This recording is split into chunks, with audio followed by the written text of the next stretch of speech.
What's up guys, Pete with Crunch Time Coaching here, and today I'm going to teach you the best way to attack second serves that come from the quote-unquote pushers of the world. You know those little meatball second serves that you should be crushing?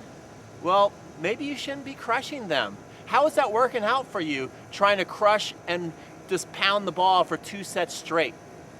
I just had a student yesterday, great student, and he was saying that he played the quote-unquote pusher and the person had to serve like an 8-year-old.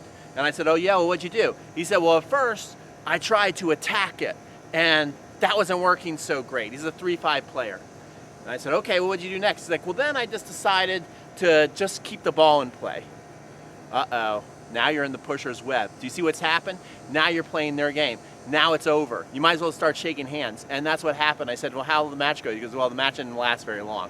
So here's what we need to be doing instead. So many people think that and that's exactly what the pusher is expecting. The pusher is expecting you to try and crush their second serves. And so they're even probably excited about the pace you might be hitting them. They're ready for that. They're looking for that. And then if it's not working, then they're going to expect to play their game. You're going to start playing their game. That's what they want. It's ultimately what they're trying to get you to do, and then by then the match is over.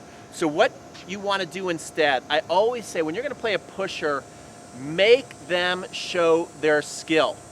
A pusher's skill is being able to take your pace, absorb the pace, and just get it back and play any way they can. All right? They're used to being attacked. But what pushers are not used to is attacking. I even asked, well, how many times did the guy come to the net? He goes, well, not many I can think of. I said, how many times did you intentionally bring him to the net? I didn't really do that. That's the first thing I would do when I go to play a pusher, is to see how well they attack when I want them to attack. What I want to do is be able to hit a shot that doesn't take much skill and puts a lot of pressure on them to hit a shot that takes a lot of skill. Okay? So one of the first things I'm going to do when I play a pusher is I'm not going to worry about hitting a big crushing forehand. You can hit some of those, right? You can hit some big forehands, you can hit some big backhands, but the first thing I'm going to do, and we'll walk up here so I can show you, because the pusher's going to serve the ball is really slow, right? So we're going to move forward.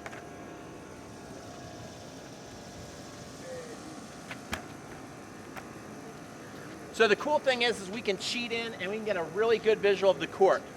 Okay, the big mistake we make is we think we got to hit through and hit a winner in order to play really good tennis and to win the match. Instead, what I want you to do is take that weak ball that's bouncing anywhere in here. You can even take a couple steps in. And now what I want you to do is I want you to hit a nice little short return just in the opposite box of their backhand. That's it. And then if you can even put a little slide on the ball, make the ball skid a little bit like that. Oh my gosh, think about what they're having to do. They're having to run forward like crazy, get down low to the backhand, decide they're going to hit and come on in, or they're going to retreat back. You see, I know when you play a pusher, you want to hit the ball, and you're going to get to have your cake and eat it too, okay? You're going to get to hit your shots and win the match. How's that? You hit the little dink shot, then they start running forward, and then what you're going to do is you're going to retreat. See, I'd hit that shot, and I'd start moving to the middle. I'll show you where I'm going to go. So I'm going to hit that return. I'm going to start moving over here to this side. So now I'm shading, and 60 to 70% of the court I can have for a forehand. So if they hit a weak approach shot over there, now I've got the entire open court to either hit a nice solid ground stroke or passing shot. Because remember, they're digging down for the backhand. They're either running to the net or they're retreating back. And then you can set up, and now you can hit your nice ground stroke to win the point. And it feels great because you get to play on your terms more, okay? And they're not playing on their terms. The last thing they want to do, most pushers, is to attack. So you run that one play, and then off that one play, now you can start to open up other plays. The next thing I would do is once I start to establish that little short shot and they start to, eventually they're going to start cheating in, now I can do the opposite. So let me show you the next thing you're going to do after you do that first little play, because that's step one. That's the first thing we're going to start doing. Okay, so step two is they're anticipating, when I show them this, they're anticipating me hitting that little short shot. So you know, after they get burned a couple of times, they're probably gonna dink their serve, and they're gonna start, when they see me get right here, they're gonna start cheating in a little bit so they can get to that ball sooner. And once you start to feel that they're doing that, don't change the play until you feel that they're really catching on, they're getting some success. Then again, you're gonna show this right here. Now they're starting to cheat in, and now you can hit a nice solid block up the line. Look at that. Now they're running in, now you hit it up the line. Now you got them off balance. You can even chip and charge on this.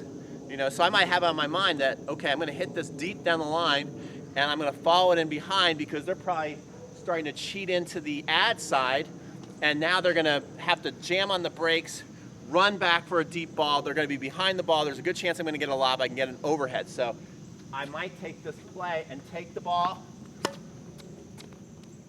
and fall right into the net. Okay, so try those two plays. Just try those two plays. The next time you play a pusher, I want you to write in the comments how it went. All right, so maybe call your favorite pusher on the phone today and run this play, and then run back to this video and comment and let me know how it went for you, okay? So I hope you enjoyed this video. My name is Pete from Crunch Time Coaching, and subscribe to this channel if you love tennis. Make sure you ding the notification bell so you're always notified when we have new videos coming out. One thing that I'm doing lately is we're getting ready for Tennis Con 4, where I have the best coaches in the world, and we help you play big. That's this year's theme, is playing bigger. So we're gonna teach you how to hit a bigger serve, a bigger forehand, a bigger backhand, play bigger mentally. Like, here's a nice little tip so you can play bigger mentally, because a lot of times you go out there against a pusher and you play small mentally, and that's why they beat you. They're playing a little bigger than you mentally, and once you learn how to use your tools the right way, and sometimes it's counterintuitive, sometimes it's going a little bit of touch instead of power so you can set up the power, then you're gonna play better. That's what Tennis Con 4 is all about, and I have the best coaches on the planet to help me get you to that next level. So if you're interested in that, we're doing it in October, and you get on the alert list by going down in the description below and clicking on that link and getting on our list. We'll see you in the next video. We got videos coming out almost daily lately, so make sure you stay tuned to this channel if you love tennis.